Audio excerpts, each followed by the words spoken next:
eu só preciso que vocês me digam assim, Denise, estou te ouvindo bem, estou te vendo bem, me deem uma afirmativa aí de que tá ok, que a gente já vai partir para a aula. Tudo ok aí, Rívia já me deu um ok. Tudo ok, tudo ok. Boa noite, Cauana, tudo ok? Estão me ouvindo? Tá tudo ok? Massa! Então vamos, tá tudo ok.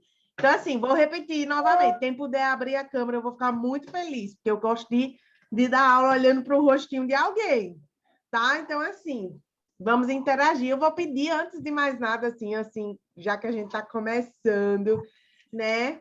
Que os estados, pelo menos, se manifestem, assim, né?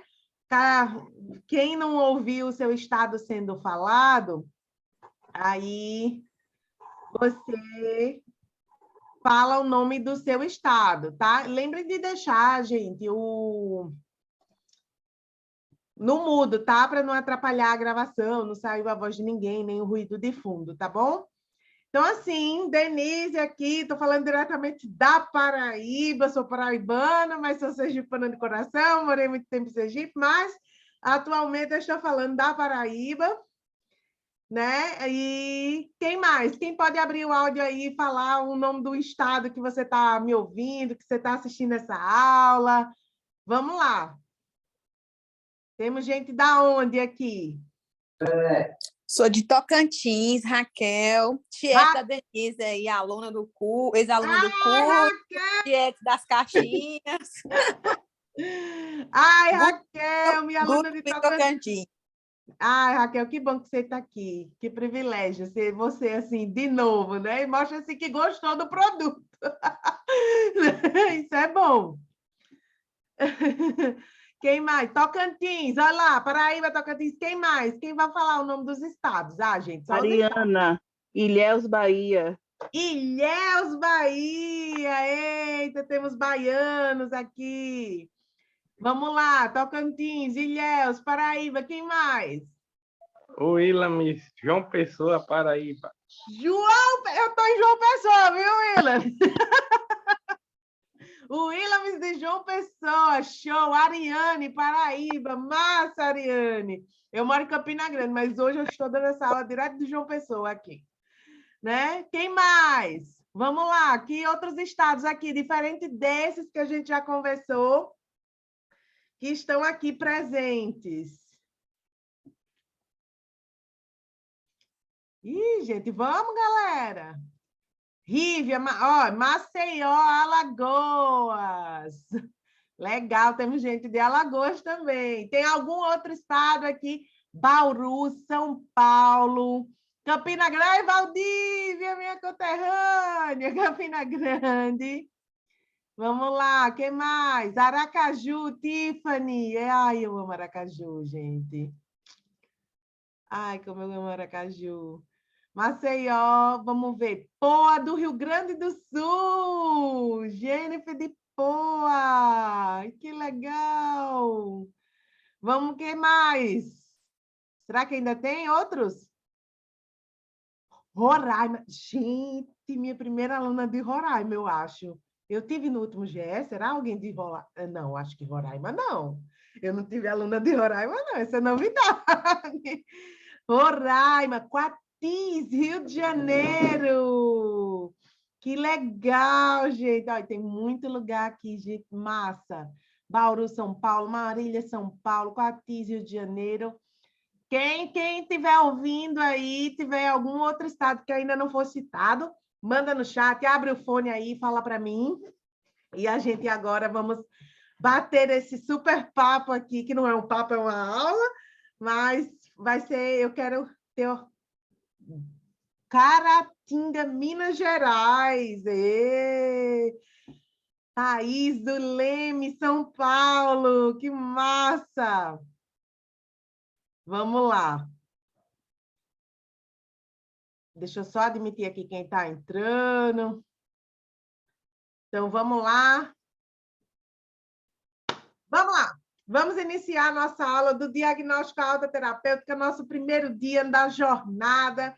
Essa aula assim, que eu preparei com tanto carinho, as meninas que já foram minhas alunas, Eu acho que elas já pegaram um pouquinho, né, dessa aula lá no GE, uma das primeiras aulas do curso. Eu resolvi transformar essa aula 100% gratuita, né, aqui para vocês. E aí, a gente vai bater um papo muito, muito legal hoje. E eu quero que vocês se sintam à vontade, se vocês quiserem perguntar, levantar a mão aqui durante o período da aula, é só você... Tem uma carinha aí embaixo no Zoom que tem o nome Reactions, certo?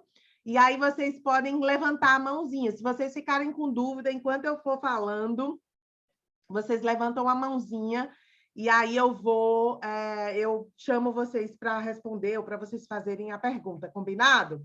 Então, vamos seguir? Vocês topam? Podemos começar? Podemos ir? Vamos aproveitar o máximo de tempo possível. Não quero estragar, né, pegar a noite toda de ninguém, mas a gente quer dar um bom conteúdo aqui. Vamos lá? Então, gente, antes de mais nada, assim, vocês perceberam que eu estou eufórica, né? Eu sempre começo a aula assim, estou muito animada, estou eufórica, estou feliz porque vocês chegaram até aqui, estou feliz porque, de alguma maneira, vocês confiaram no meu trabalho e se inscreveram e entraram na jornada e resolveram participar dessas aulas aqui comigo. E eu quero dizer que onde eu estou podem se sentir em casa. Geralmente eu sou uma pessoa que tem uma veia muito relacional, né? Eu gosto de estar perto das pessoas. Para mim é maravilhoso essa rede de contatos, essa rede de relacionamentos. Toda vez que eu penso em fazer algum produto, né? Eu só penso no quanto eu gostaria de estar presente, né? Tipo, ao vivo, contato, relação com vocês, né? Vocês me veem a entrega do meu trabalho, quem já chegou pelas redes sociais, sabem como é que eu me comporto, como é que eu me expresso, e eu fico muito feliz que, de alguma maneira, vocês tenham tido confiança no meu trabalho para chegar até aqui. Meu nome é Denise Anjos, para quem não me conhece, que veio por alguma outra via, alguma coisa desse tipo, né, que não tenha sido pelo Instagram. Eu sou psicóloga, eu me formei em 2010, me formei no estado de Aracaju, Sergipe. Sou terapeuta cognitivo-comportamental, especializada em terapia cognitivo-comportamental. Tenho formação em terapia do esquema, já trabalhei em várias áreas da psicologia, né? Psicologia organizacional, psicologia social, passei de leve, dei uma paquerada na escolar, não foi muito minha praia.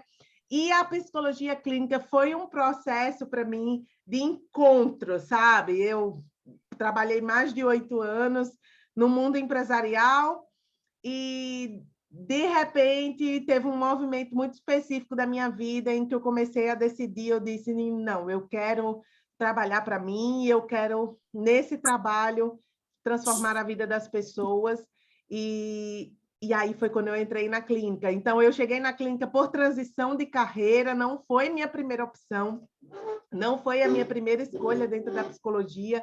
A maioria das pessoas, Denise, mas como não, né? Se você gosta tanto da clínica, você nasceu para a clínica. Não, ninguém nasce para nada, gente. A gente aprende aquilo que é necessário quando a gente quer se dedicar. E aí, realmente, foi após alguns anos de formada, eu estou na clínica nos últimos 4 anos e meio, vai fazer 5 anos agora esse ano. Então, assim, eu tinha já alguns anos de formada, já era especialista há 8 anos em organizacional, e fui cair de gaiata na clínica, assim, não foi bem de gaiata, foi planejado, mas para me dedicar a esse universo. E foi um movimento, né? Tem ruídos. Gente, desliga os microfones, tá? Quem tiver com o microfone ligado, por favor, desligue os microfones. Vamos esperar aqui, ver se conseguimos desligar os microfones. Ok? Todo mundo aí? Então, vamos lá. Tá? Gente, presta atenção, tá? Vocês desliguem os microfones, porque senão vai sair o ruído e atrapalha as pessoas de escutarem. Então, tá. Eu vim para a clínica através da transição de carreira, como eu falei para vocês, e aí eu estou nesse universo, e minha vida na clínica foi um processo, assim, de muita entrega. Eu costumo dizer que eu cheguei na clínica numa fase da minha vida em que eu podia realmente entrar de cabeça, e eu entrei, tipo assim, gente, vertiginosamente de cabeça. Foi uma coisa, assim, absurda, no nível de dedicação muito alto, e isso me ajudou a ter um processo progressivo de crescimento dentro da clínica, porque eu comecei fazendo muito investimento, comecei já atendendo muitos pacientes, e isso foi me dando know-how, e eu fui reinvestindo, e foi assim que eu adquiri, né, a expertise que eu tenho hoje. Eu sou muito feliz por ter tido a oportunidade de viver hoje da clínica, 100% da clínica, apesar de ter passado por tantas outras áreas, por necessidade mesmo, e estar aqui compartilhando desse conhecimento com vocês, tá? Então, vamos lá. Então, assim, dentro desse processo, né, aqui da minha vida, dentro da psicologia, de altos e baixos, e quase desistência, até para o comércio eu cheguei aí, gente, para vocês terem noção. Hoje eu sou plenamente realizada naquilo que eu faço. Então, vamos lá. Eu preparei o que foi que aconteceu quando eu decidi começar a dar aulas para profissionais, né? Eu já dava aula há algum tempo, só que não era assim, né? Exposto como nas redes sociais. Foi que eu comecei a reavaliar, a olhar para a minha trajetória dentro da clínica, e teve momentos que eu me senti muito, mas muito sozinha, muito assim. E quem está aqui já atua, né, já atende, sabe o quanto a área clínica é uma área da psicologia em que a gente inicia muito sozinho. O profissional de psicologia na clínica, ele realmente é um profissional que tem uma atuação muito sozinho. A gente não sai contando, né? Compartilhando tudo para as pessoas, né? E abrindo, né? Aquilo que a gente vai experienciando no nosso trabalho. Não é uma repartição, não é um lugar onde está todo mundo, os colaboradores juntos. É uma vida, é uma trajetória muito sozinha. Você ouve ali aquela vida do paciente, você pensa sozinho nas estratégias, você desenha ali a conceituação, você perde tempo ali estudando, né, se preparando, pensando em alternativas, pensando naquelas demandas. E dentro desse processo de começar a fazer esse mergulho na clínica, eu, através da minha dedicação de estudando e consumindo conteúdo, eu tinha a sensação de que os protocolos não eram tão claros. E nessa sensação dos protocolos nos livros não serem tão claros, a gente começa a buscar ajuda, né? E a gente busca ajuda com outros profissionais, às vezes profissionais, colegas de trabalho, profissionais mais experientes, e é uma coisa, assim, pelo menos na época que eu estava vindo para a clínica, existia muitas coisas, assim, segredos que não se contavam, né? De como se faziam as coisas. Alguns psicólogos tinham atuações veladas demais, né? É mais ou menos assim, como eles passavam uma expertise de atendimento que a gente não sabia se ele era realmente esperto ou ele estava escondendo o jogo porque ele não sabia o que ele estava fazendo. Alguém já teve essa sensação? De ter psicólogos que você conversam e diz, peraí, ou ele é muito bom e não entrega o jogo, ou acho que ele não sabe o que ele está fazendo, né? Porque ele não explica muito bem como é que ele atua, né? Então, assim, ou ele é muito sensacional, ou ele, tipo, vai no feeling, né? Vai fazendo as coisas no feeling, né? Gente, atenção aí os microfones, tá? Então, assim, eu tinha muito essa sensação. E, assim, eu não sabia o que era método científico, eu não sabia como identificar qual era o protocolo adequado. Tinha muita coisa na psicologia e aquilo trazia uma perturbação. Eu disse, meu Deus, mas por onde eu vou? Eu sei que muito ali no começo foi muito aprendizado, muita cara na parede, né? E, assim, mas chegou uma hora que eu disse, peraí, eu vou aprender a fazer esse negócio de um jeito que funcione, de um jeito que seja validado, e eu preciso ir atrás de um lugar que me diga como fazer e que tenha um maior nível de evidências de que funciona para as pessoas. E foi assim que eu comecei os meus estudos voltados dentro da terapia cognitiva, na terapia baseada em evidências.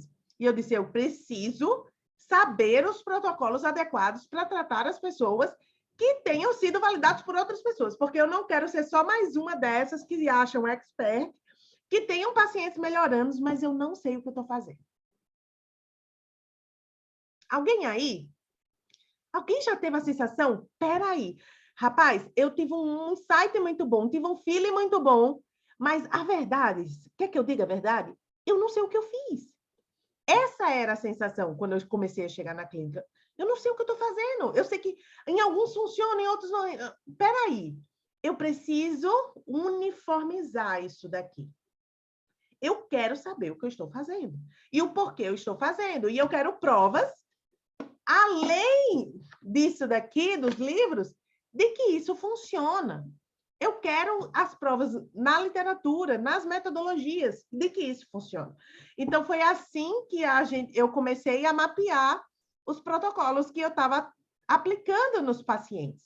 E, diante disso, gente, é por isso que vocês estão aqui. O objetivo final era o cliente. Nunca foi eu. As pessoas perguntam, Denise, como é que você fez uma curva tão rápida? Não foi uma curva rápida.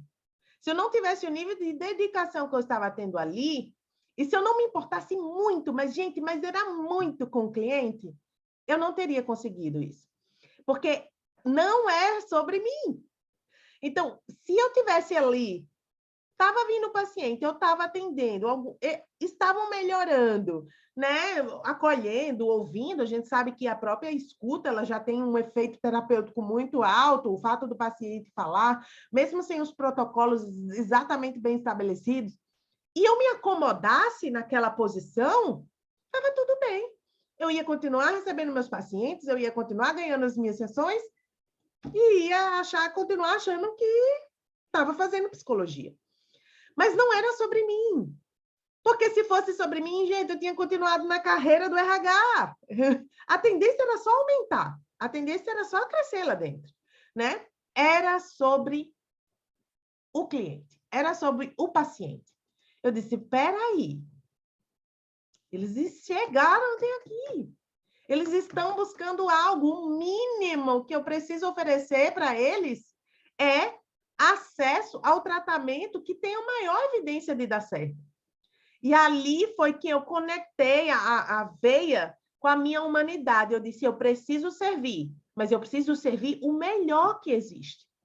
E aí, nessa de colocar o paciente no centro, me tirar do centro, colocar o paciente no centro, é que as coisas começaram a fazer sentido. Eu comecei a entender melhor os protocolos. E aí, quando eu estava tentando explicar a curva do porquê que eu vim ensinar, depois desses anos, né, e com os resultados que eu fui tendo, eu fui pensando, eu tenho a sensação que não é só eu que me sentia assim, estou certa ou estou errada? Eu tenho uma leve impressão de que os psicólogos se sentem assim, principalmente os psicólogos de transição carreira, os psicólogos que estão iniciando na clínica, os recém-formados, os psicólogos que ainda não têm muitos pacientes. Eles vão, eles acolhem, eles recebem, até fazem a anamnese, a entrevista clínica, e depois eles só vão acolhendo as pessoas e vão ouvindo elas e vão tentando fazer algo. Gente, eu estou falando uma groselha muito grande aqui, sim, é uma coisa assim muito absurda. Isso que eu estou falando, vocês me validem, vocês não querem ligar assim bastante. Né? Eu vi uma mensagem aqui. Então, essa era a sensação, eu disse, eu tenho certeza que alguns, né, se sentem quebrados, porque era a sensação que eu tinha, eu me sentia quebrada. Gente, peraí, ao mesmo tempo que eu sentia que eu estava fazendo uma coisa muito boa para as pessoas, eu não sabia o que eu estava fazendo. Gente, a gente sai da faculdade sabendo fazer isso? Não. Então, assim, eu disse, eu quero ser um instrumento de GPS. Essa foi a intenção de quando eu iniciei o processo. Olha o áudio aí, tá? Oi, oi, oi. Alguém está com o microfone aí ligado? Acho que sumiu. Tá. É só porque vai ficar o ruído no vídeo, tá, gente? Então, olha só. Então, assim, E ainda bem que eu não estou falando nenhuma besteira. Era essa a sensação, e eu imagino que vocês, alguns de vocês estejam aqui, também tenham passado por isso. Então, eu vou lhe dar uma frase de consolo e de conforto. Não é só você, né? Não é só você que se sente assim. Não se sinta culpado, caso você tenha já se sentido assim em algum momento na sua prática e na sua carreira, né? Que não não se sinta com medo da sua veia criativa acabar, né? Ai, Denise, tem sessões que tem um insight maravilhoso, mas tem outras que, misericórdia, se arrastou ali, né? E, assim, não tenha esse medo, né? Alguém está aqui falando, já tive a sensação de ter um insight maravilhoso, mas, ao mesmo tempo, estava perdido. Tipo assim, o paciente saiu, ele saiu claramente melhor, e depois que ele saiu, você ficou assim, meio... E agora? Para onde vamos, né? A partir da próxima semana, né? Então, é mais ou menos isso que eu estou falando para vocês, tá, gente? E sobre essa sensação foi que eu resolvi criar grupos, né, de estudos, né? Basicamente dentro da minha especialidade, né, daquilo que eu gosto de trabalhar, que é a terapia cognitivo-comportamental, para ajudar vocês no passo a passo, para vocês acompanharem, seguirem o protocolo, fazerem terapia cognitiva sem se sentirem perdidos, tá? Então, hoje nós vamos falar sobre diagnóstico. E o diagnóstico é um dos vilõezinhos do psicólogo, porque a gente entrega geralmente a batata quente na mão do psiquiatra. Procura o psiquiatra para validar, né? Isso aqui, né? Mas nós podemos fazer diagnóstico, nós devemos fazer diagnóstico. E aí, quando eu pensei na jornada, eu pensei em duas aulas que falasse sobre o início e falasse sobre o fim, tá, gente? Falasse o do tratamento, que é do paciente chegar e a gente conseguir fazer um diagnóstico até a alta terapêutica, que é o que a gente vai falar na aula de amanhã. E a aula de amanhã é a mais top. Porque a gente vai entender que a alta terapêutica, que é o fim do tratamento do seu paciente, ele começa desde o primeiro dia. Só que, às vezes, a gente nem sabe como fazer isso desde o primeiro dia, né? Então, vamos seguir no curso aqui, vamos falar sobre diagnóstico, e amanhã a gente conclui. E, Denise, e o meio? E o tratamento? O meio é outra coisa. Vamos lá, que eu vou passar as informações do meio, vai ser numa outra possibilidade de vocês consumirem o conteúdo. Gente, eu vou tratar especificamente sobre diagnóstico em transtornos de ansiedade. Vou pegar a veia, tinha que nichar, tá? Não dá para usar todas as patologias. Então, vou usar aquela que eu tenho mais domínio, que eu tenho especialidade, né? E eu vou falar sobre os transtornos de ansiedade e o diagnóstico dentro dessa configuração, tá? Então, vamos partir da premissa que a clínica não é sobre a gente, né? Que é aquilo que eu estava falando para vocês. A clínica, ela não é sobre a gente. O processo terapêutico nunca é sobre a gente. Denise, a gente quem? A gente, os psicólogos. Não é sobre nós. O tratamento não é sobre nós, é sobre o seu cliente. É sobre o paciente. Ele é o foco do tratamento. E quando a gente entende que o tratamento é sobre ele, a gente tem que pensar como eu melhoro a vida dele. Não é como eu melhoro a minha vida. Não é como eu me sinto um profissional sensacional. É como eu ofereço para ele o melhor que existe em evidências para tratamento. Eu já tratei muitos psicólogos, tá, gente? Porque psicólogo também é gente humana e precisa de terapia. Eu já atendi muitos psicólogos e eu já passei por situações de atender psicólogos que vinham para a sessão comigo muito naquela pegada, sabe? Deixa eu ver como é que ela faz, como é que ela atende. Vamos ver como é que é o atendimento dela, né? E assim, eu quero saber o que é que tem de tão especial que as pessoas querem fazer terapia com ela. E sabe o que é que eles encontravam lá? O que vocês acham que é que eles encontravam lá? Você nunca teve uma curiosidade assim, de ir para um atendimento com um psicólogo mais experiente que você, para saber como é que ele faz as coisas, né? Sabe o que é que eles encontravam lá? Uma terapeuta TCC clássica, fazendo terapia cognitiva em TCC clássica. Nada mais, nada menos do que isso. E eu imagino aqui a frustração das pessoas, né? Porque as pessoas, elas querem ter resultados bons. E elas acham que para elas, alguém que tem um resultado muito bom faz alguma coisa sensacional. Só que quem tem um resultado muito bom não é que faz coisas sensacionais. Quem tem resultados muito bons fazem a coisa certa.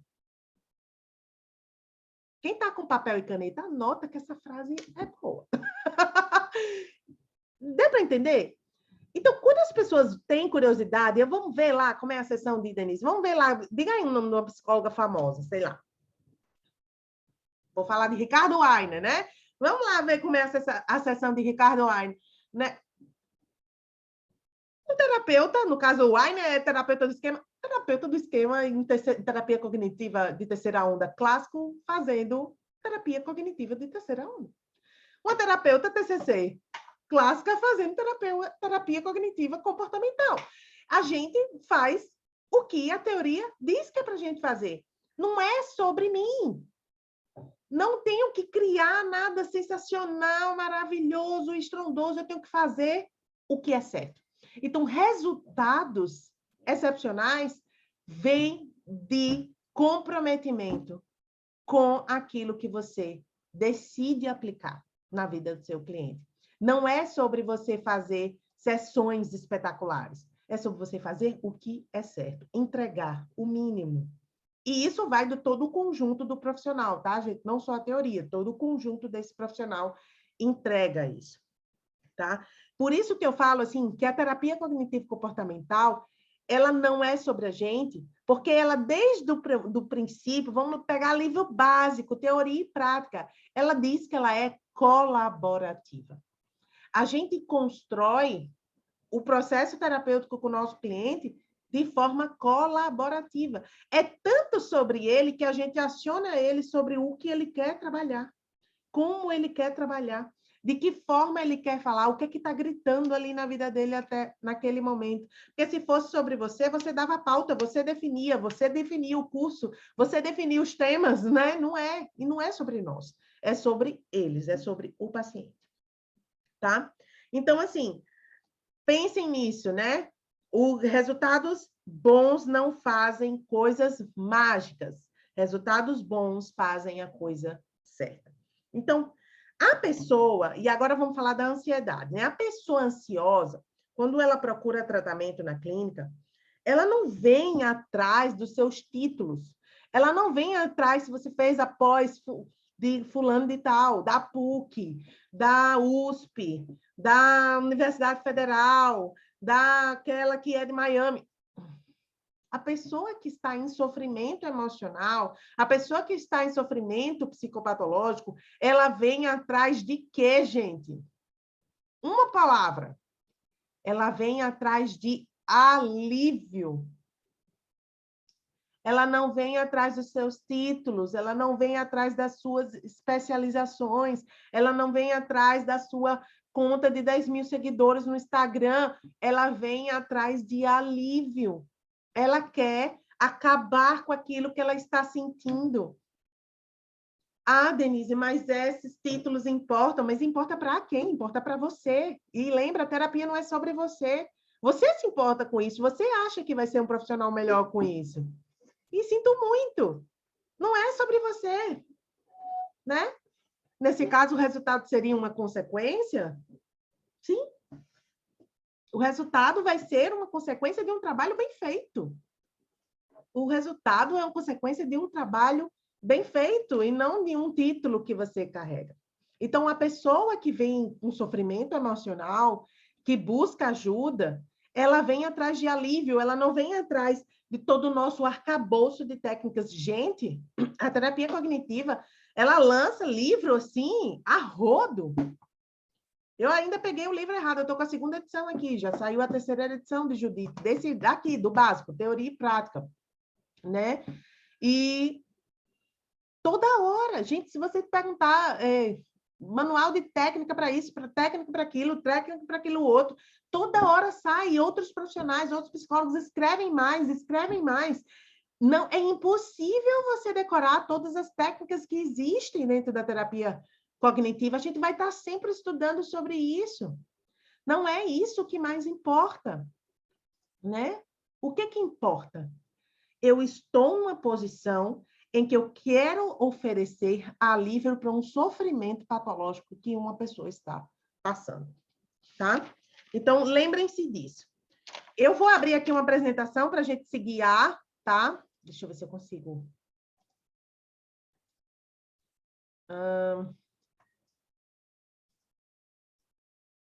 Vocês conseguem ver daí? Conseguimos sim, Denise. Tá aparecendo? Ai, ótimo. Pronto. Né? Deixa eu passar aqui. Ainda tá ali. Identificando o diagnóstico e estruturando tal tratamento, que é o tema, tá? Vou botar aqui minha carinha aqui para vocês me verem. Né? E a gente vai falar sobre esses 4 pontos nessa aula de hoje, que é como saber o nível do transtorno da pessoa, o que um diagnóstico considera e entender o nosso conceito sobre saúde e avaliar alguns casos clínicos. Eu trouxe alguns casos clínicos para a gente mostrar no final, para ver se vocês aprenderam tudinho da aula. Então, vocês vão botar em prática. Então, eu quero falar aqui especificamente sobre ansiedade, né? E o como entender essa emoção dentro do nível entre o normal e o patológico. Então, eu vou aproveitar que eu botei aqui um normal de um lado, né? Patológico do outro, e eu quero que vocês agora abram os microfones de vocês e me digam sintomas de ansiedade, coisas que, pelo menos essa resposta vocês saíram da faculdade sabendo. Vamos lá, me digam aí, sintomas que vocês já sabem que são comuns na ansiedade. Taquicardia, sudorese. Taquicardia, sudorese, o que mais? Boca seca, tremor. Boca seca, tremores, o que mais? Vocês sabem. Falta de ar. Constipação no estômago. Ok. Falta de ar. Falta de ar. Problemas gastrointestinais, dor de estômago. Vamos lá, sintomas cognitivos da ansiedade. Pensamento acelerado. Pensamento acelerado, o que mais? Catastrofização. Catastrofização, o que mais? Vão pensando. Sintomas emocionais da ansiedade.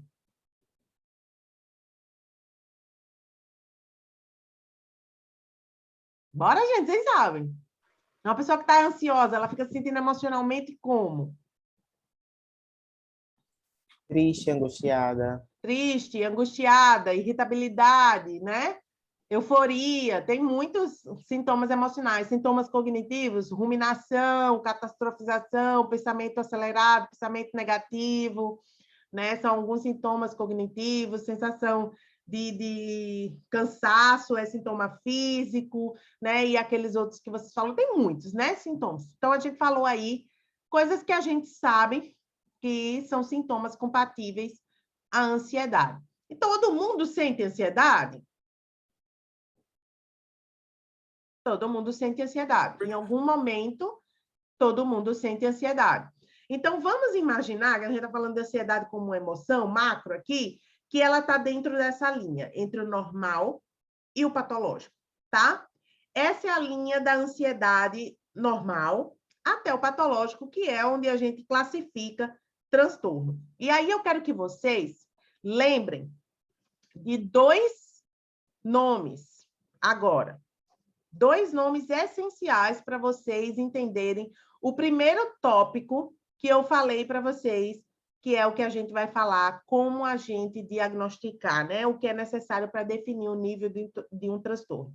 Lembrem comigo, frequência, intensidade. Grava esses 2 nomes, frequência e intensidade. Denise, mas o que é que você está querendo dizer com frequência e intensidade? Vamos lá. O que eu quero explicar para vocês é que nenhum sintoma da ansiedade, ele é extremamente gravíssimo. Não é. Ele é um sintoma de ansiedade. Seja ele físico, seja ele emocional, seja ele cognitivo. Todos nós já tivemos algum deles em algum momento da vida. Mas O que ajuda a gente a identificar, a fazer um diagnóstico na vida do nosso paciente, da pessoa que nos busca atrás de alívio, é esses duas palavrinhas, tá? São três, mas eu vou falar para essas duas primeiro. Frequência e intensidade. Então, eu quero que vocês olhem para esse copo aqui, ok? Eu não estou aqui com um café, mas olha só.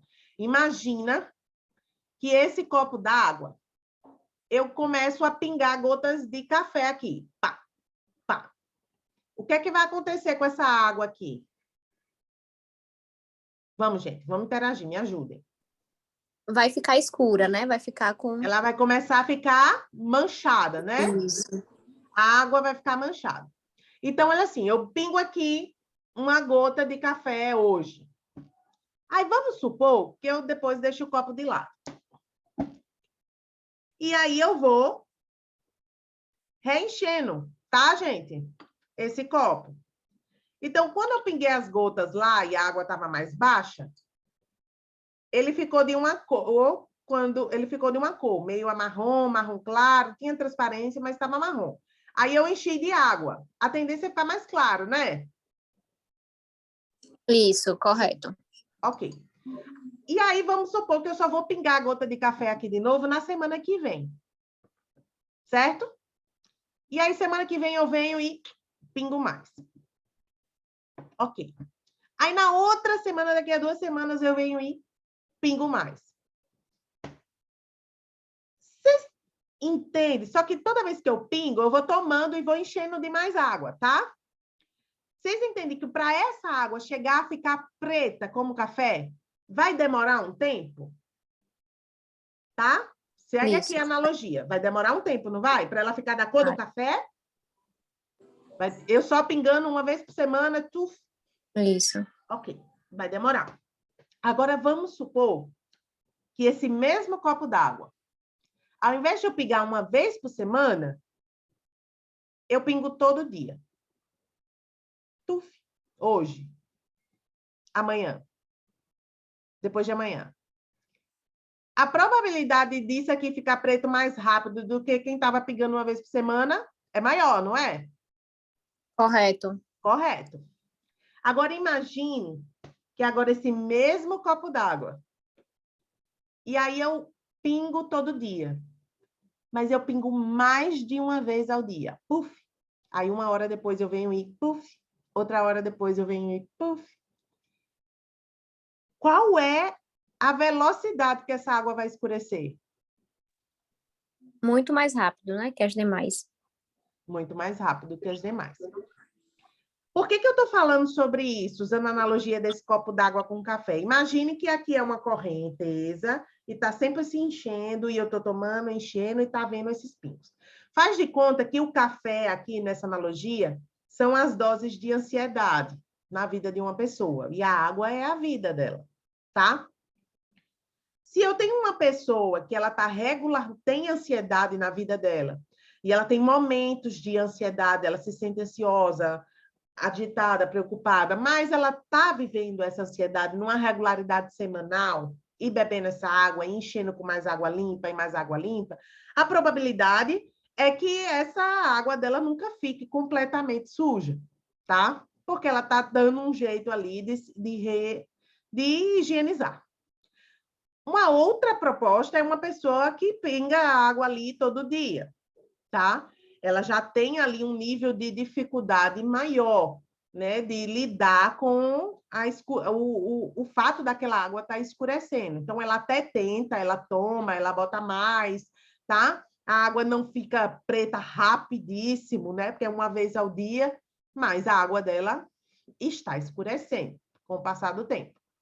Só que quando eu falo de uma pessoa que está o tempo inteiro, ou de vez em quando, às vezes no mesmo dia, tuf, tuf, tuf, tuf, tuf, eu estou falando de frequência. Então, olha só, semanal, diário é frequência. Hora por hora é intensidade. Imaginem que um transtorno mental, ele se configura nessa linha. Tá tudo bem, aqui é o normal. Aqui é o patológico, que é o transtorno. O paciente, ele anda dentro dessa linha do claro para o escuro. Tá dando para entender, gente? O paciente anda nessa linha do claro para o escuro. Ou seja, quanto mais frequência da ansiedade, quanto mais intensidade da ansiedade, mais clinicamente sofrido ele estará. E aí esse é o terceiro ponto. Frequência, intensidade, sofrimento clinicamente significativo. Decorem isso. Vocês vão aprender a fazer diagnóstico. Frequência, intensidade, sofrimento clinicamente significativo. A linha é essa, do claro para o escuro. Tá? Então, o paciente, ele anda nessa linha entre o normal e o patológico, tá, gente? Então, quando a gente fala de diagnóstico em transtorno mental, a gente fala de identificar eles andando aqui. E aí, eu quero que vocês gravem esses 4 pontos. Deixa eu botar minha carinha aqui para vocês me verem. Quero que vocês gravem esses 4 pontos. Decoraram frequência, intensidade e sofrimento clinicamente significativo. Paciente andando claro para o escuro, tá? Denise, como é que eu sei que ele está claro? Como é que eu sei que ele está escuro? Como é que eu sei que ele está borrado? Como é que eu sei que ele está aí na linha? 4 pontos. Gente, vocês decorarem isso vale para tudo, tá? Eu estou falando sobre ansiedade aqui.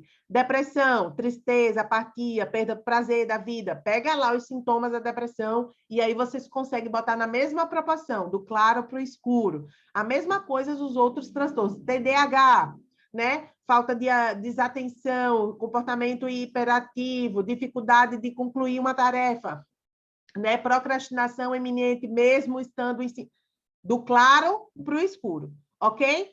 O que é que vocês vão considerar para avaliar esse claro para o escuro? Diminuição das capacidades.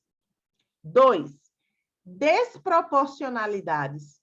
3, prejuízos físicos intensos. 4, processo de cronificação, tá? Denise, algumas coisas aí eu captei, algumas coisas aí falou grego. Calma aí que eu vou explicar.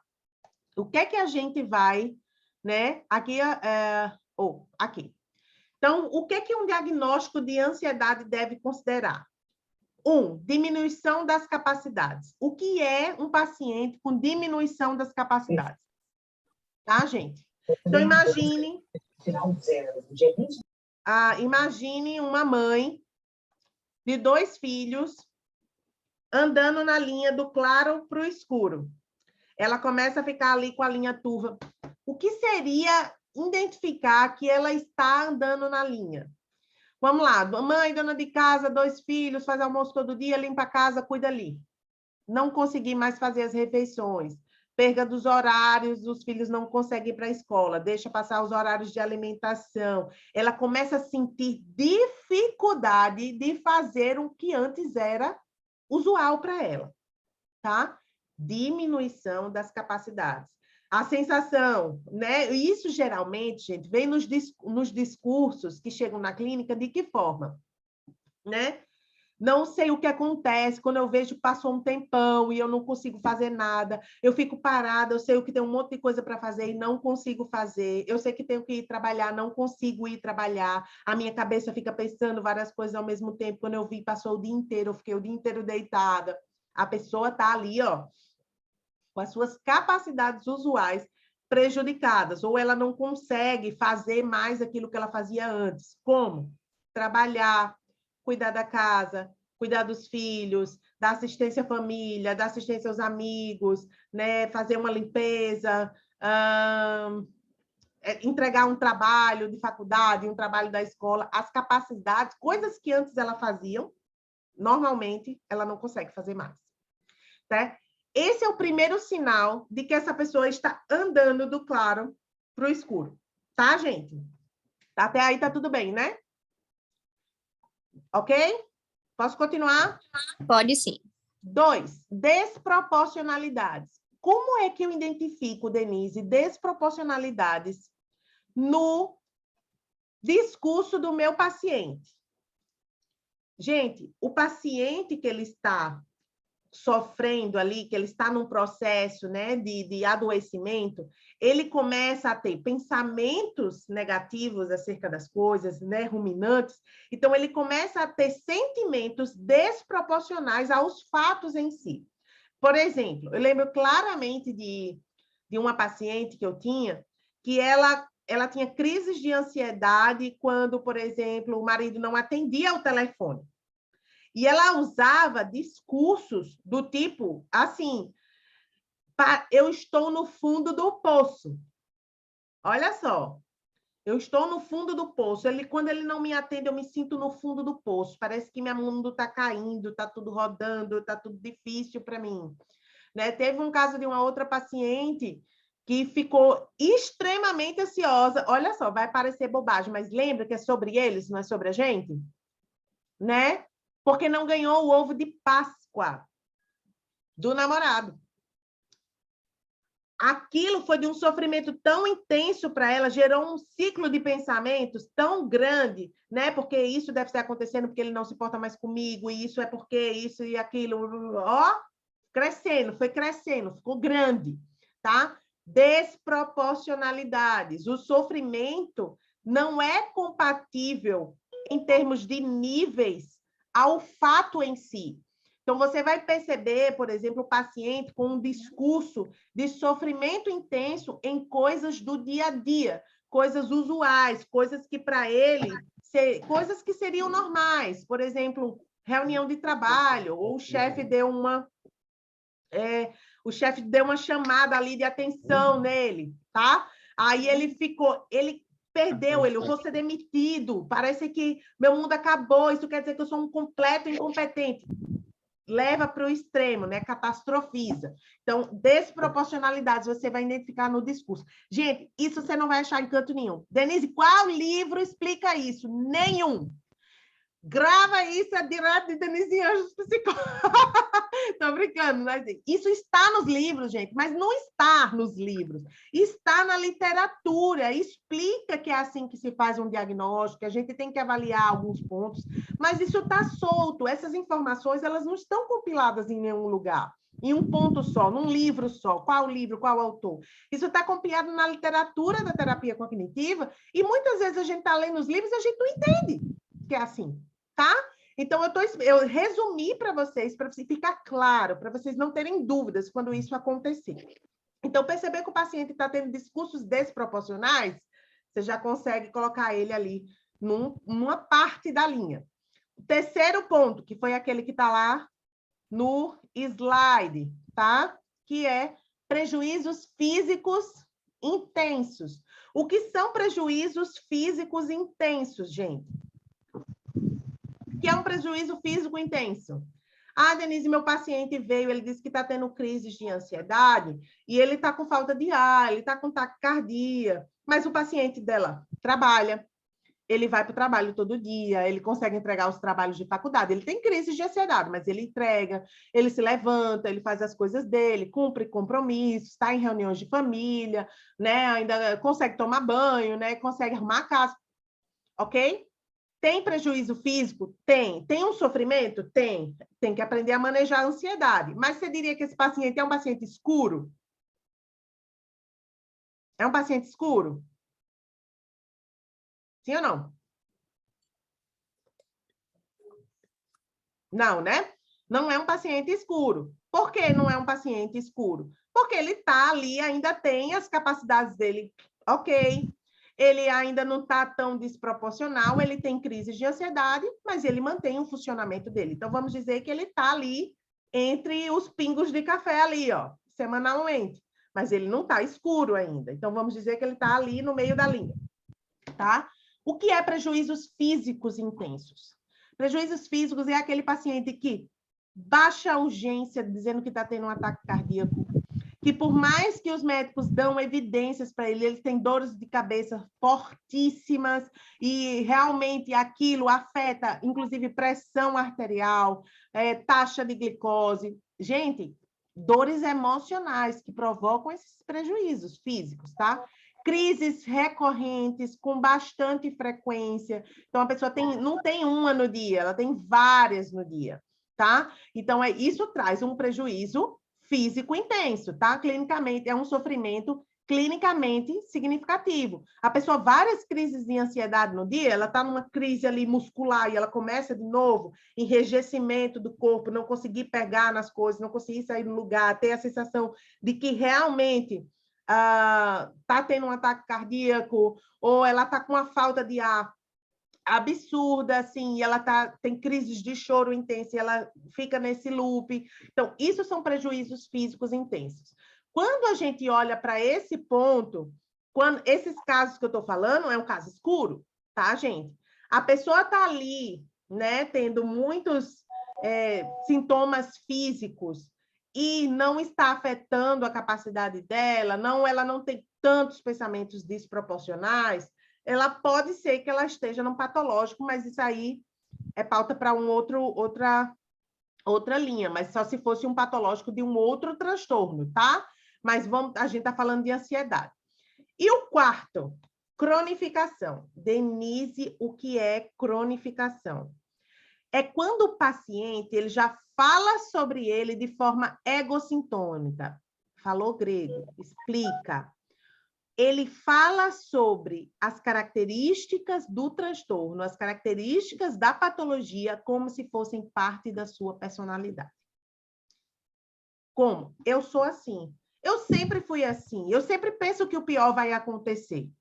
Eu nunca acredito que vai acontecer o melhor. Se alguém se atrasa, eu já acho que aconteceu um acidente. O paciente, ele fala sobre ele como se as características da ansiedade não fossem um estado, fosse ele. Ele por ele. Como se aquilo fizesse parte da personalidade dele, fosse um adjetivo. Eu sou desconfiada. Eu sou desconfiada mesmo, eu não confio nas pessoas, né? Eu sempre acho que algo ruim vai acontecer, né? Fulano está me perseguindo, né? Eu sou uma pessoa perfeccionista, eu preciso fazer tudo perfeito. Ele começa a usar características, eu sou obsessiva, eu tenho pensamentos obsessivos, eu sou uma pessoa que tem uma personalidade obsessiva. Peraí, obsessiva em quê? Nos pensamentos, obsessivo na forma de agir. A pessoa começa a usar sintomas do transtorno num processo de linguagem em que ela fala na primeira pessoa, como se aquilo fosse um adjetivo, tá? Ela usa como traço de personalidade. Isso é o que a gente chama de cronificação. A pessoa ela não sabe mais onde é ela e a doença. Ela não se separa dela, tá? Não é eu estou sentindo ansiedade, é eu sou ansiosa, eu sou assim, eu me preocupo, eu vivo de me preocupar, tá?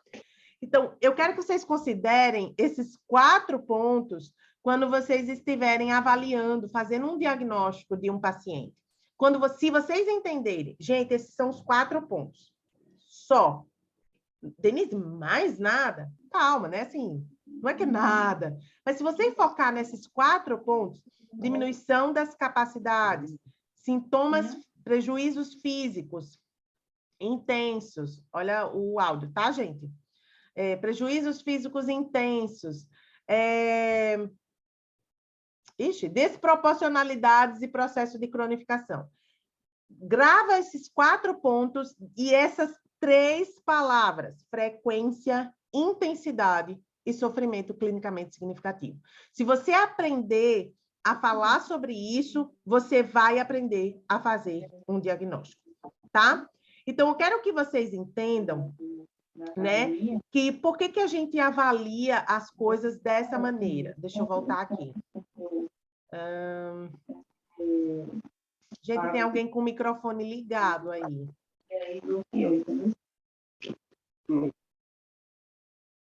Vamos lá, deixa eu abrir aqui.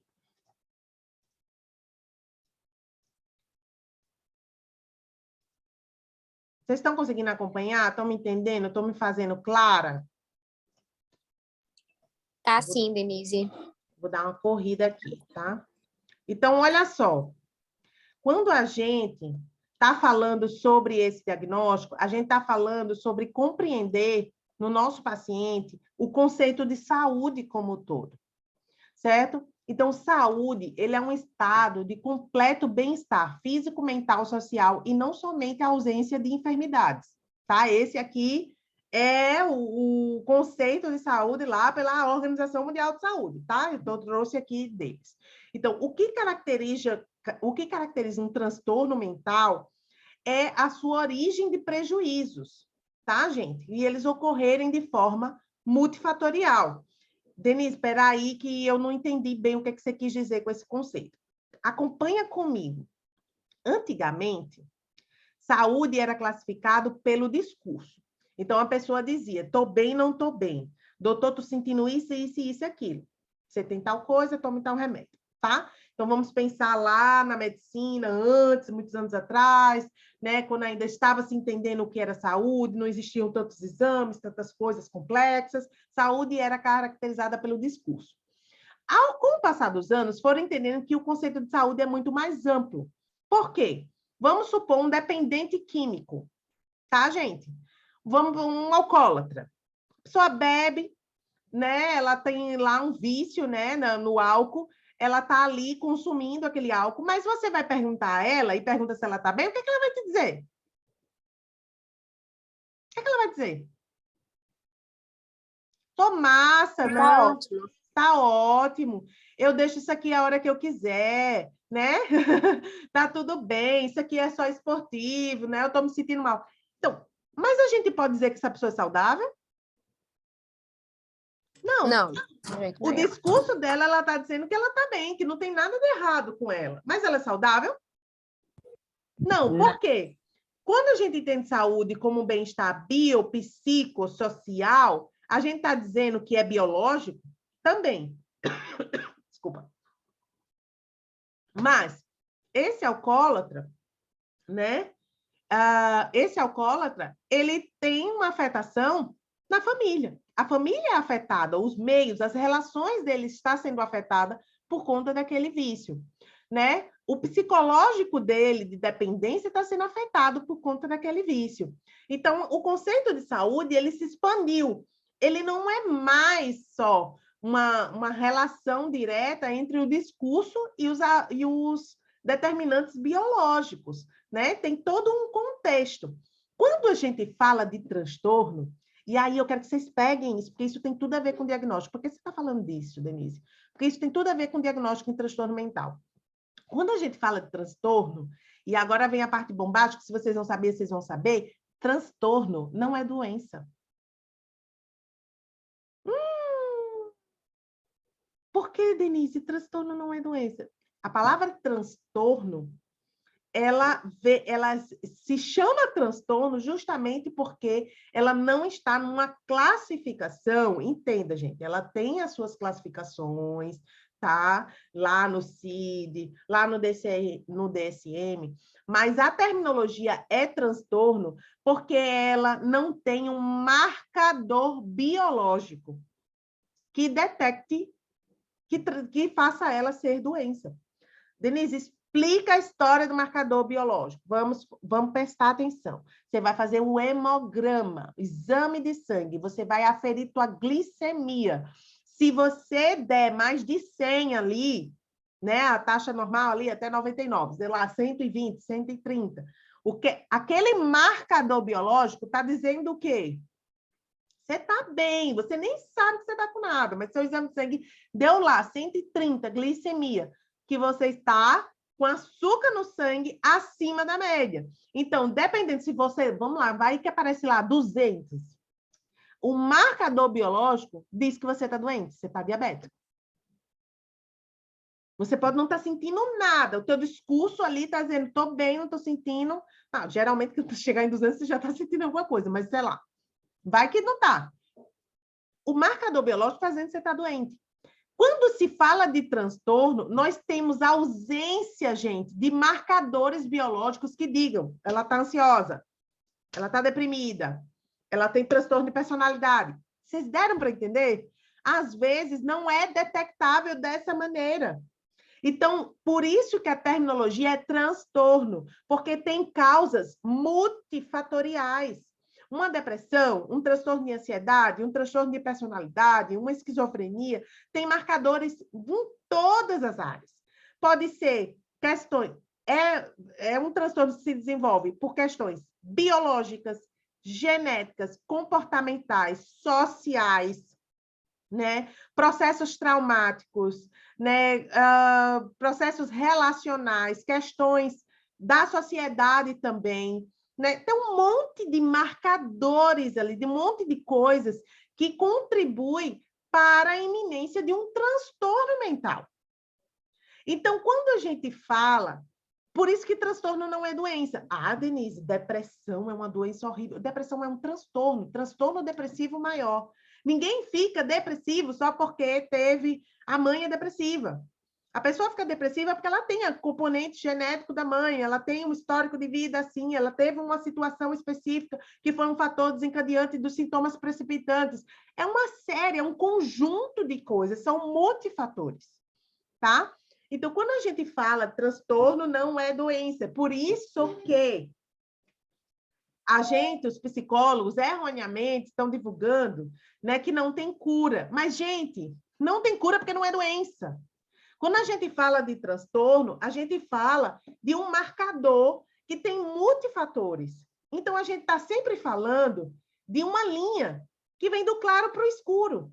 Então, o paciente... Agora, parem de dizer que não tem cura, gente. Por que você acha que isso aproxima ou afasta ele do tratamento? Sabe por que não tem cura? Porque não é doença. Então, mas tem controle. A intenção é fazer ele ficar com a água clara.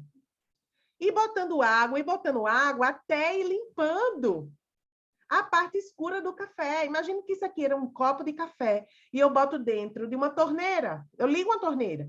Ela vai encher até a tampa. Uma hora vai começar a transbordar. E se eu deixar a água corrente ali o tempo todo, enchendo, transbordando, vai chegar uma hora que o conteúdo todo vai ficar claro. Deu para entender? Então, a gente trata o paciente para ele andar nessa linha. Do escuro para o claro, ou do meio para o claro. Então, ele precisa entender que, do mesmo jeito que multifatores fizeram ele andar até ali o escuro, uma série de comportamentos dele pode ajudar ele a voltar para o claro. Só que ele vai precisar ficar de olho nisso a vida dele inteira. Por quê? Porque não tem um marcador só. No caso lá da insulina, da glicose, a pessoa vai parar de comer doce, vai deixar de comer carboidrato, ela vai fazer uma dieta específica, ela vai tomar uma metformina. Desculpa. O que vai acontecer? Vai baixar. Se ela cumprir tudo direitinho. Então, ela vai controlar ali a diabetes.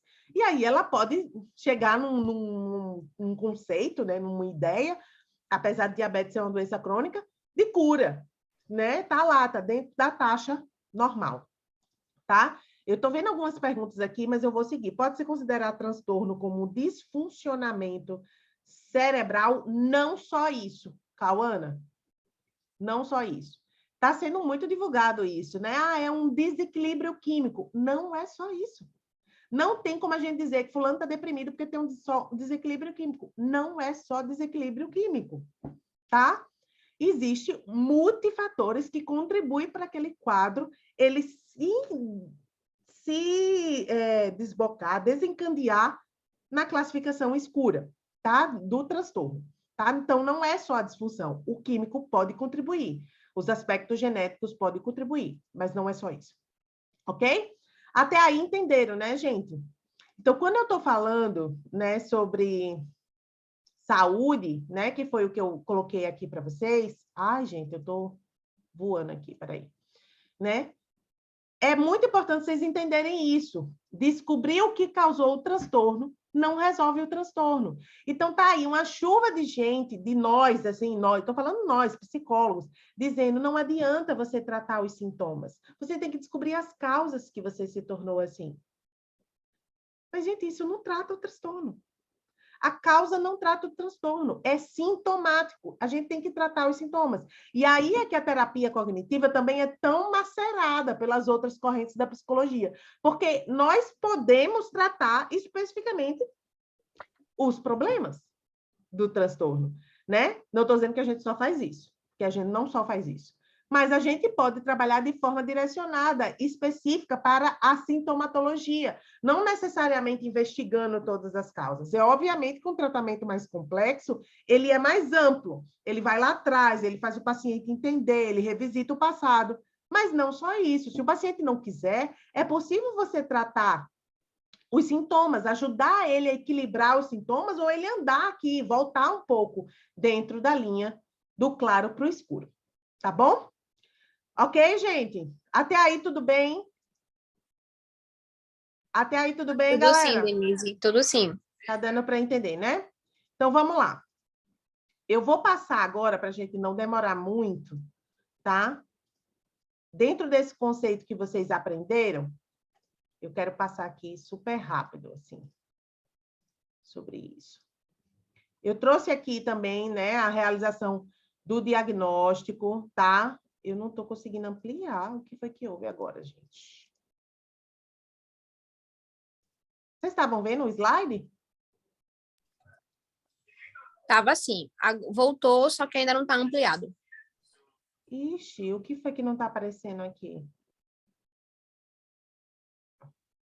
Foi. Então, assim, os diagnósticos em saúde, tá? Então, para começar, essa é a lei, tá? Que fundamenta no nosso código de ética, que nós podemos, que é função do psicólogo, utilizar métodos e técnicas psicológicas para fazer diagnóstico psicológico. Então, nós somos ferramentados para isso. O problema é que a maior parte de nós, às vezes, nem sabe fazer isso, tá? E é por isso que a gente está falando, esse aqui é a base, ali, o início, tá? Da gente saber ter essa guia. Então, os diagnósticos, gente, eles não definem as pessoas. As pessoas são pessoas, cada um com sua história, com as suas singularidades.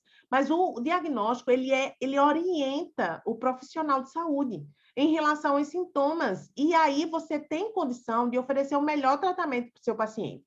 Se você está tratando o seu paciente, e eu estou dizendo, nem todos os nossos pacientes têm um diagnóstico fechado, tá?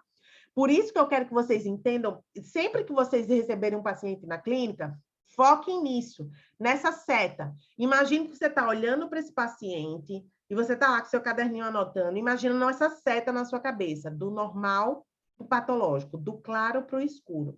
E eu quero que você mentalmente tente colocar seu paciente dentro dessa linha onde ele está, mais ou menos, de acordo com o que ele fala, com os sintomas que ele relata. Eu acho que esse meu paciente está aqui, não está entre o normal e o meio, né? Que a gente chama de traços de transtorno, né? Está entre normal e traços, está entre traços e patológico, mas ainda lá não está totalmente escuro, né? Ele está se aproximando do escuro, não, ele não também, ele não vai, ele está no meio, mas ele não está parado, não vai seguir. Vocês tenham isso em mente, vocês imaginem o paciente de vocês dentro desse curso, dessa linha, porque isso vai ajudar vocês a nortearem o tratamento que vocês precisam dar, ok? Para o seu paciente. Nem todos os pacientes têm um transtorno, chegam atrás de tratamento para o transtorno, mas vocês podem tentar classificar os sintomas que eles apresentam dentro dessa linha para você ter uma noção qual o nível de intensidade, de gravidade que ele está apresentando ali diante das demandas dele, tá? Essas são as ferramentas que a gente utiliza para fazer o diagnóstico, tá, gente? O DSM-5, que é o nosso manual, né, de saúde mental, dos transtornos mentais.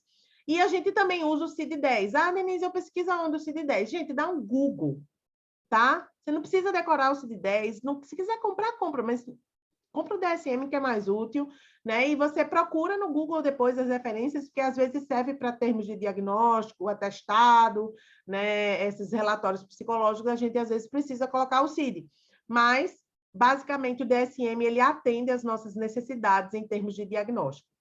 As outras ferramentas que nós utilizamos para completar esse diagnóstico, a principal é o DSM, que é a gente ter a classificação lá, tá? Dos transtornos, E tem as entrevistas clínicas diagnósticas, que é aquele processo investigativo do terapeuta, de identificar ali o paciente, os sintomas, e perguntar, e como é que você se comporta, o que é que você sente, o que é que você pensa, onde é que dói no seu corpo. Se você, um terapeuta cognitivo, quem assistiu a aula de psicoeducação, eu falo lá, um terapeuta cognitivo é um professor. Vamos mudar? Um terapeuta cognitivo é um detetive. Também. Então, prestem atenção, vocês têm que investigar, entender, fazer uma boa entrevista clínica diagnóstica, tá? Observação comportamental, que isso você vai vendo ao longo das sessões, como esse paciente se comporta, né? O que é que ele traz de demanda sobre o dia a dia da rotina dele, e tudo direitinho. E testes de desempenho ou questionários. Algumas patologias têm testes que a gente consegue avaliar o nível, a gravidade, né? Inventário de depressão, escala de ansiedade. Denise, a gente usa muito isso. Eu vou lhe dizer uma coisa. Se você sabe os sintomas principais, se você estuda o DSM, os transtornos, e você faz uma boa entrevista, quase nunca é necessário você aplicar um teste de desempenho. A não ser que você queira tirar ali uma prova dos 9, está se sentindo muito seguro, está começando, quer aplicar um teste de desempenho, lá uma escala, um inventário de depressão para avaliar e bater o que você já está em dúvida para você conseguir dar o diagnóstico ao paciente, vale a pena. Mas foca na entrevista, que é show, ok? A entrevista clínica é esse conjunto de técnicas de investigação, tá, gente? Dirigido por um entrevistador, que somos nós, treinados, que utiliza o nosso conhecimento com a relação, com o objetivo de descrever e avaliar os aspectos pessoais, relacionais, sistêmicos do indivíduo, tá? Fazendo com que, assim, a gente consiga, né, dar os encaminhamentos do processo, propor as intervenções, o benefício das pessoas, tá? Que estão nos procurando. Então, tem um capítulo sensacional de entrevista clínica psicológica, né? Eu vou pensar, eu acho que eu vou botar no grupo, tá? Do grupo do WhatsApp para vocês lerem, né? Eu vou ser boazinha. Geralmente eu entrego para o pessoal que faz o grupo de estudos, mas eu vou botar no grupo e vale a pena vocês entenderem. Ok? Então, assim, aqui, gente, eu vou pular já para os casos para a gente ir caminhando para o final da aula, porque eu não queria passar de 1h30 de jeito nenhum. Aqui eu trouxe os critérios diagnósticos do DSM do transtorno de ansiedade generalizada, do TAG, tá? Alguém quer me ajudar? Quem topa ler? Que está aqui presente. Eu posso ler, Denise? Pronto. Vamos lá, critérios diagnósticos. Ansiedade e preocupação excessiva, pelo menos por 6 meses, em diversos eventos ou atividades. O indivíduo considera difícil controlar a preocupação. 3 ou mais dos seguintes sintomas. Apenas um é exigido para a criança. Inquietação ou sensação de estar com os nervos à flor da pele, cansaço, dificuldade em concentrar-se ou sensações de branco na mente, irritabilidade, tensão muscular, transtorno do sono, dificuldade em conciliar ou manter o sono, ou sono insatisfatório e inquieto. Não se confunde com transtorno do eixo 1, sofrimento significativo ou prejuízo no funcionamento social ou ocupacional ou em outras áreas importantes da vida do indivíduo, não se deve a efeitos fisiológicos diretos de substâncias ou condição médica geral, nem por transtorno de humor, por exemplo. Ok. Olha só. Vocês ouviram lá no início da aula tudo que eu disse? Quais foram as palavras principais para a gente aprender a fazer um diagnóstico? Repete para mim. Frequência e intensidade. Frequência e intensidade. Terceira palavra, sofrimento clinicamente significativo, ok? Os 4 pontos que a gente avalia junto com frequência e intensidade. Quem lembra?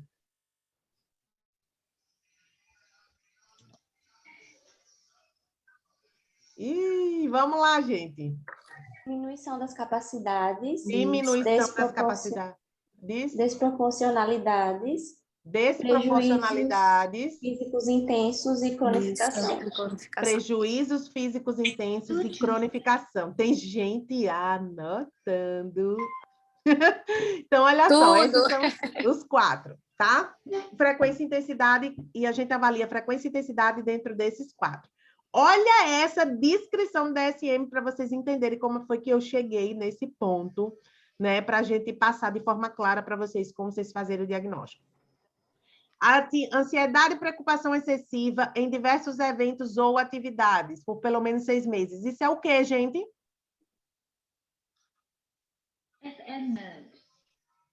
Sintomas físicos, né? Prejudicados, ansiedade e preocupação excessiva em diversos eventos, atividades, ou seja, frequente, o tempo todo, a capacidade, os sintomas físicos ali estão frequentes o tempo inteiro. O indivíduo considera difícil controlar a preocupação.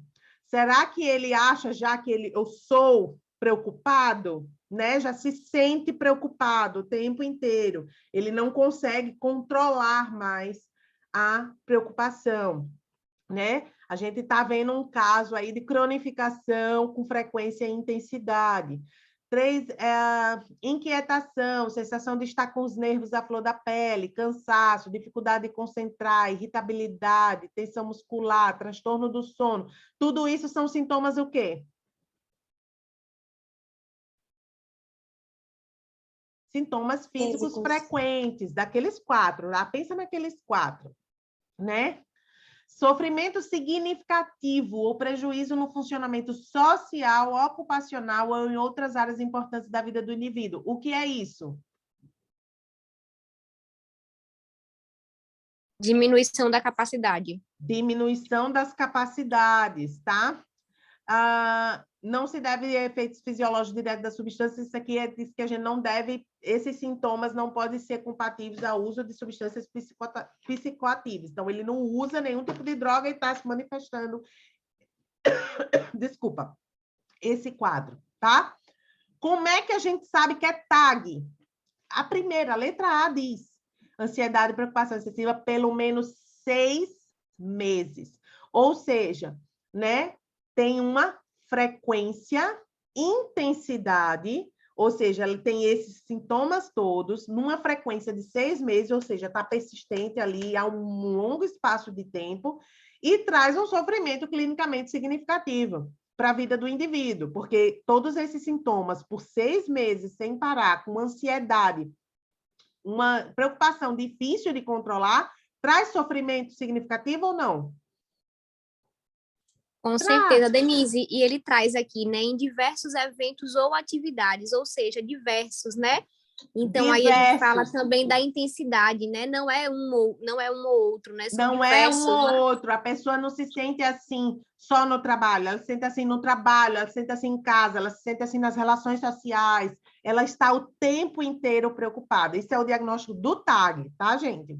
Então, ela está o tempo inteiro preocupada e isso traz sofrimento em todas as áreas. Então, quando a gente fala ou seja, isso é uma coisa que foge à desproporcionalidade, né? Todas as áreas dela estão sendo afetadas. Essa é uma característica muito frequente do TAG. A pessoa não se preocupa só com doença, a pessoa não se preocupa só com o trabalho, a pessoa não se preocupa só com o marido, a pessoa se preocupa com tudo, tá? O diagnóstico do TAG é aquela pessoa que está preocupada com tudo. Ela preocupa com a vida financeira, ela preocupa com a saúde da filha, ela preocupa com o marido, ela preocupa com o trabalho, ela se preocupa porque a casa dela não está em ordem, ela está sempre preocupada com tudo, tá? Isso é o diagnóstico do TAG. Dentro desse conceito, gente, grava, que a gente vai ler os casos agora e eu quero ver se vocês captaram a mensagem da aula, porque eu já vou sair daqui feliz e sorridente, tá? Desproporcionalidade. Oi, até eu me dei um branco agora. Diminuição das capacidades, sintomas físicos frequentes e cronificação, ok? Frequência, intensidade, sofrimento clinicamente significativo. Caso 1. Quem quer ler? Alguém lê para mim? Vamos, gente, para a gente acabar isso. 9h30. Olha, já é 9h20. Vamos lá, quem se voluntaria? Bora, Denise, eu vou ler. Alguém se voluntariou? Se não, eu leio. Alguém falou? Então vai tu. Bora lá. Joana, 33 anos, casada. Uma senhora de 30 anos, casada e mãe de um filho de 2 anos. Procura atendimento numa unidade básica de saúde, com queixa de tontura, dor muscular generalizada, palpitações e suor nas mãos. Refere que sempre teve uma certa tensão muscular, que por vezes deixava as costas e o pescoço dolorido, mas que após o nascimento do filho piorou. No início, achou que era porque estava muito atarefada em cuidar do filho e dos afazeres da casa, mas mesmo quando conseguiu se organizar melhor, os sintomas continuaram e apareceram sintomas novos. Começou a ficar muito preocupada, achando que poderia estar com algum problema de saúde. Refere que suas preocupações não se restringem à sua saúde, preocupa-se também com a saúde de seus familiares, com a situação financeira, se conseguirão pagar os estudos do filho, quando esse crescer, se um dia o esposo a abandonará, embora não exista nenhuma indicação nesse sentido. Quando o esposo atrasa alguns minutos para chegar do trabalho, fica extremamente preocupada, achando que poderia ter acontecido um acidente, que tenha sido assaltado ou que algo de ruim possa ter acontecido. No último ano, acha que está sempre alerta e tensa, quase todos os dias, e sente que seu rendimento no trabalho da casa está prejudicado, em razão da dificuldade em concentrar-se, uma vez que encontra-se constantemente envolta em preocupações. Reconhece que suas preocupações são infundadas, mas não consegue parar de pensar. Vamos lá. Joana, tá no claro ou tá no escuro? Escuro. Todo mundo concorda que é escuro? Escuro. Escuro. Quem mais Escuro. aí? Onde é que Joana tá, gente? Claro ou escuro? Eu quero que vocês me digam agora quais são as provas no texto. Olha aí, um recorte de um caso, tá, gente? Quais são as provas no texto que apontam que Joana ela está num processo de patológico do transtorno de ansiedade generalizada?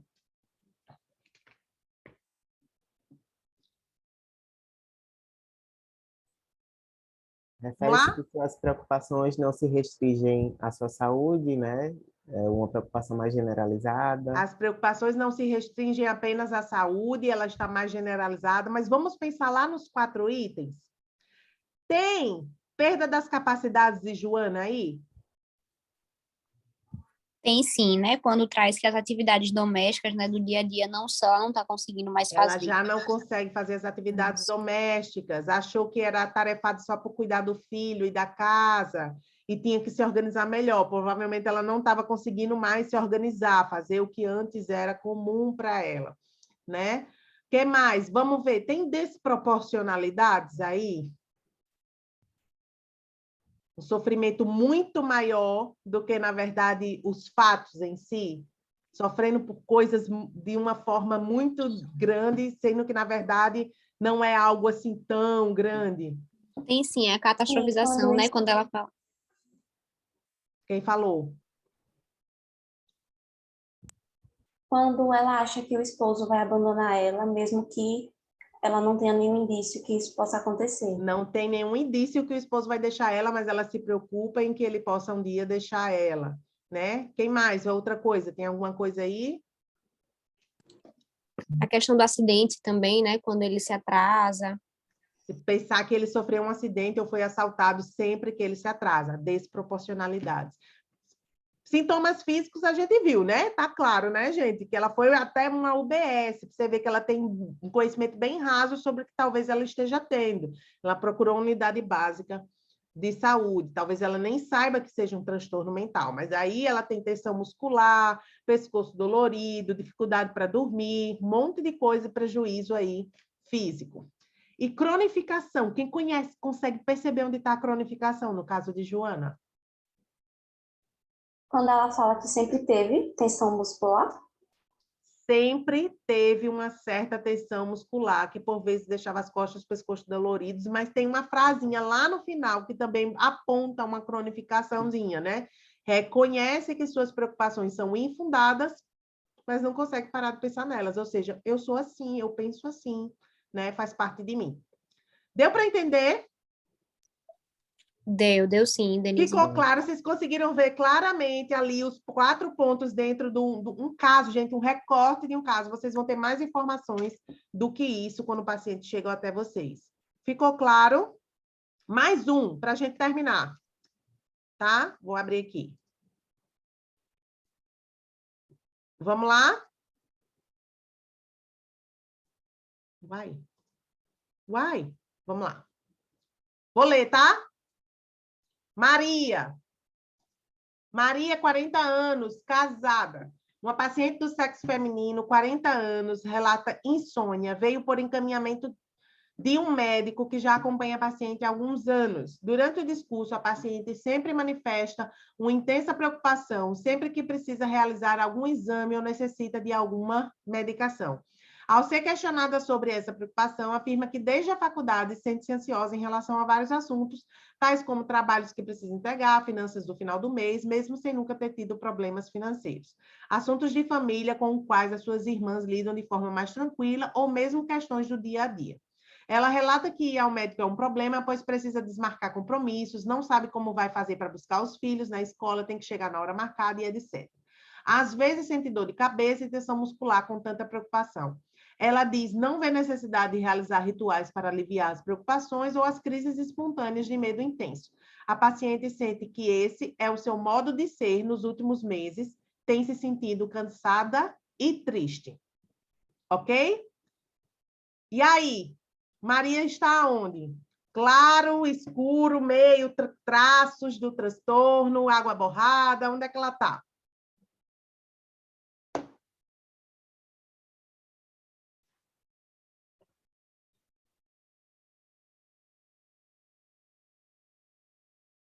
Bora, gente.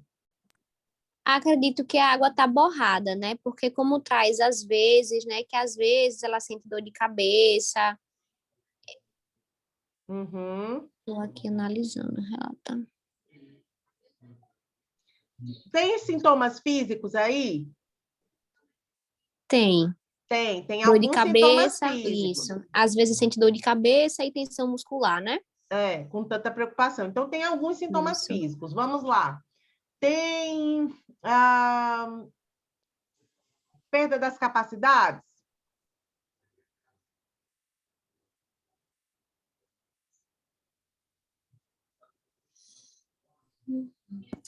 Tem um pouco porque ela tem que desmarcar os compromissos, né? Quando ela tem que ir para o médico. Uhum. Né? Ela disse que ao médico é um problema, depois precisa desmarcar os compromissos, não sabe como vai fazer para buscar os filhos na escola, tem que chegar na hora marcada. Ela fica um pouco meio perdida. Mas, pelo que eu entendi, Ela não deixa de fazer, né? ela não deixa de fazer, exatamente. Ela ainda busca os filhos, ela ainda vai para a escola, ela ainda vai para o médico.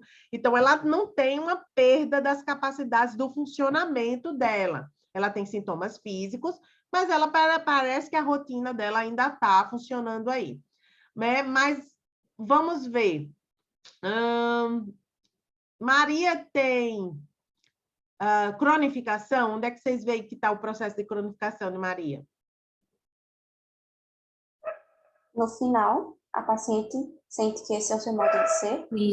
Isso mesmo. A paciente sente que esse é o seu modo de ser. Nos últimos meses tem se sentido cansada e triste, um sintoma cognitivo aí, né?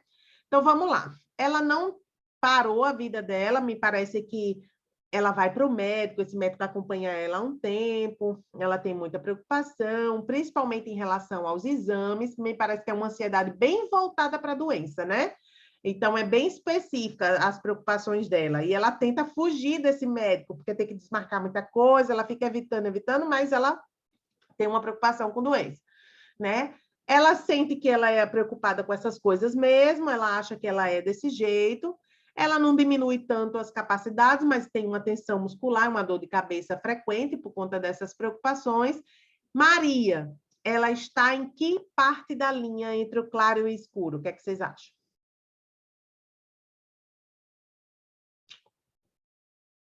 Vocês diriam que Maria... Traço de ansiedade? Ditado, no Maria caso. estaria aqui, né? Vamos dizer, aqui o claro, Intermediário. aqui o escuro, vamos dizer que ela teria traços Isso. e um transtorno de ansiedade. Eu ainda diria que ela está entre o meio e o final, tá? Mais ou menos aqui, ó. Entre o meio e o patológico, né? Como ela não tem uma diminuição tão grande das capacidades dela, ela ainda não está no nível patológico. Mas como é que está a vida aí de Maria para ela chegar nesse escuro?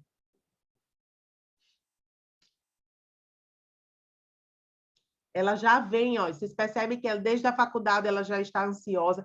Imagina que Maria é a pessoa que não pinga todo dia. Mas vamos dizer que ela pinga um dia sim, um dia não.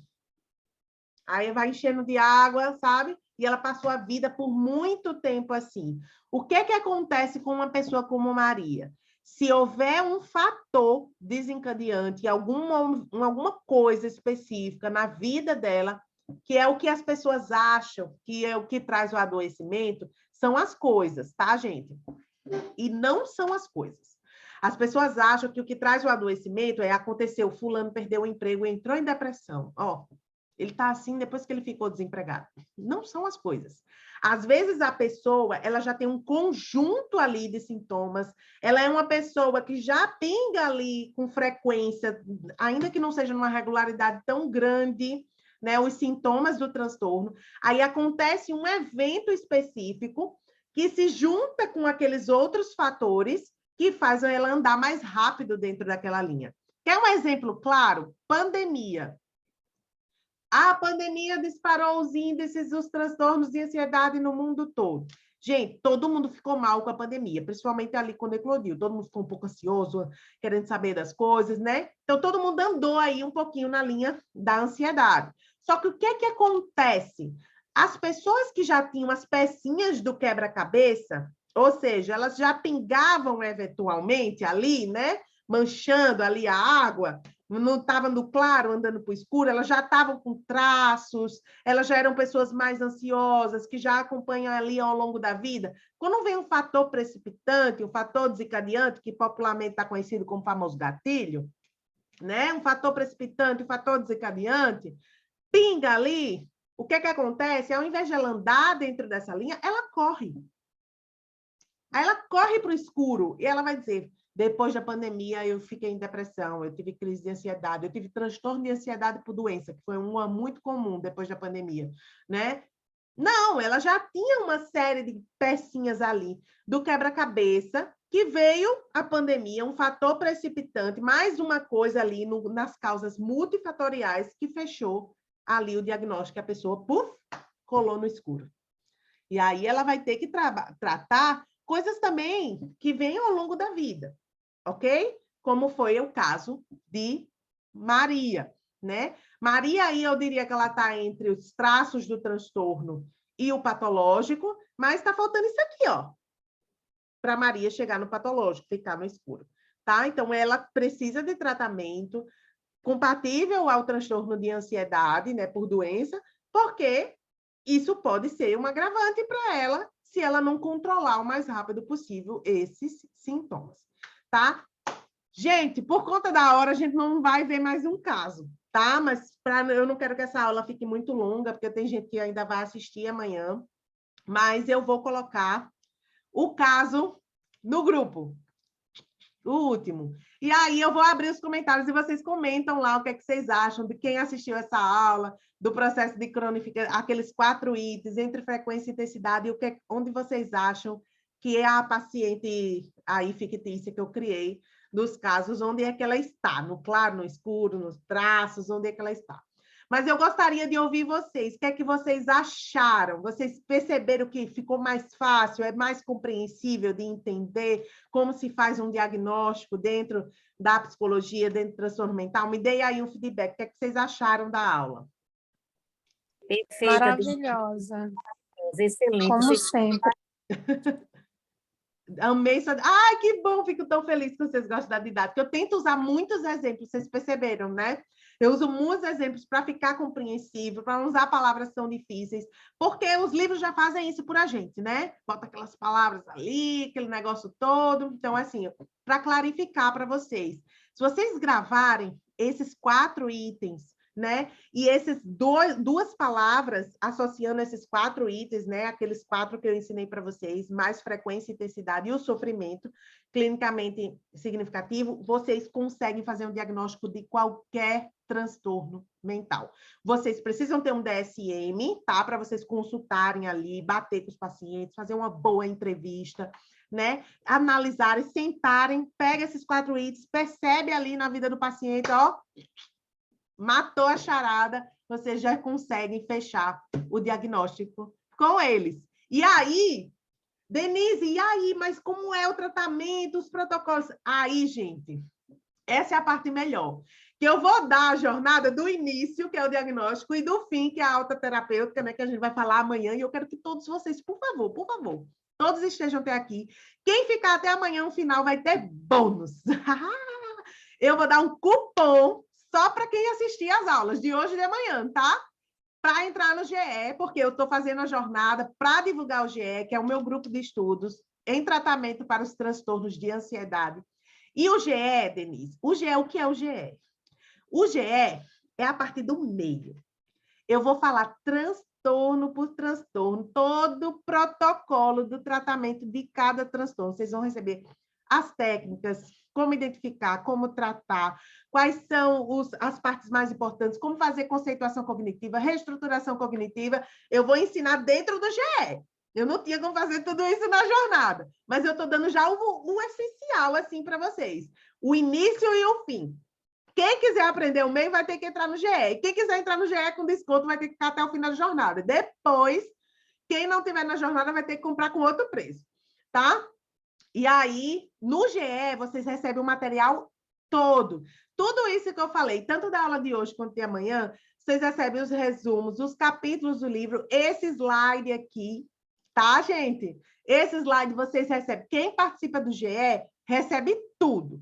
Todas as pastas, com todas as aulas, com todo o meu material que eu juntei ao longo dos anos, com as técnicas, com tudo, tá? Eu disponibilizo para todas as minhas alunas do GE.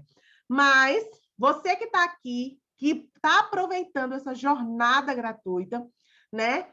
Já aproveita tudo que você pode sugar, que eu estou dando várias referências. Eu posso botar a lista da bibliográfica no final, porque você também não vai deixar de aprender, ok? Mas eu quero muito que você venha para essa terceira turma. E essa terceira turma do GE, ela vai ser mais massa, porque eu incluí um módulo a mais.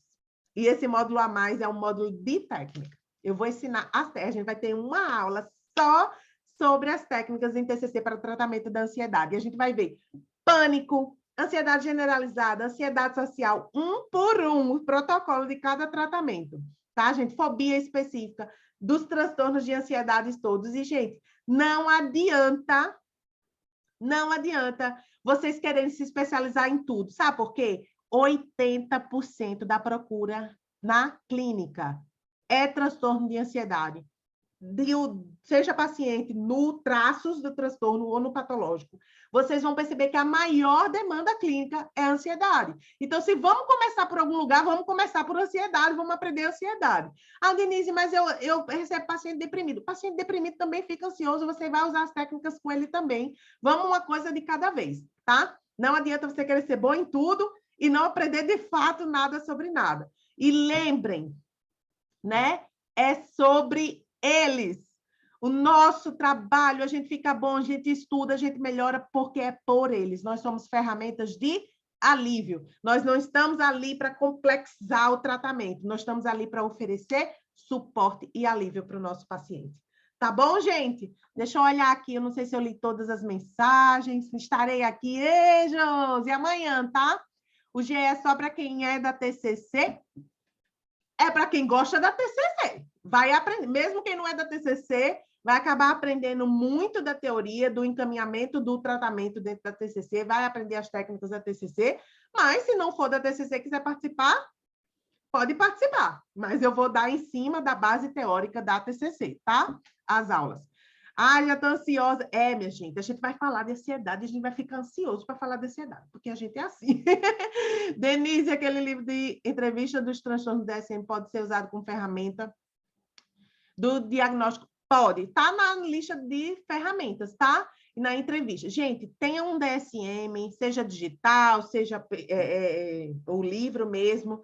Se vocês querem aprender a fazer diagnóstico, não tem como vocês não terem o DSM. Com ele, mesmo que você não conhece todas as escalas avaliativas, ainda que você não seja excelente em entrevista, já dá uma boa noção para você nortear as suas perguntas, tá? Gente, espero que vocês tenham gostado da aula. Eu queria conhecer, falar com um por um, mas eu sempre falo demais. E aí eu queria conhecer todos vocês. Esperem vir, fale para os colegas de vocês que ainda tem a aula de amanhã. Essa aula eu vou salvar e ela vai ficar disponível apenas por 7 dias, tá? As aulas, os cursos são gravados, as aulas, as apostilas, tudo. Quem participa do GE, as aulas são ao vivo. Então, quem pega no ao vivo pergunta mais, traz caso clínico, é muito mais legal, mas pode assistir depois, tá? Amanhã eu vou dar todas as informações do GE, todas. Então, não percam a aula de amanhã. Combinado, gente? Ó, beijo. Foi um prazer. Muito obrigada por vocês ficarem até aqui, até o final, tá? Beijo. Tchau, Ingrid. Obrigada pela participação. Tchau, pessoal. Vou encerrar.